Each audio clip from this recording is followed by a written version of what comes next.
inilah pertama kalinya akhirnya saya merasakan bahwa profesi sebagai tenaga medis atau dokter itu sebuah pengabdian dan pelayanan yang menurut saya tidak bisa ternilai hanya dengan uang.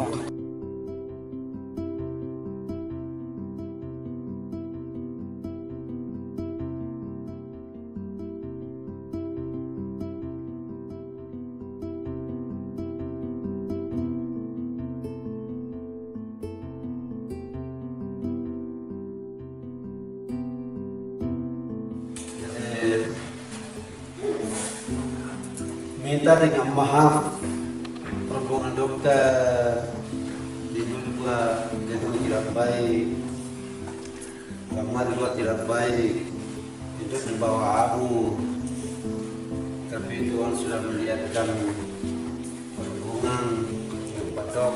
Ya. Nanti kita dapat hadiah juga di surga. Amin.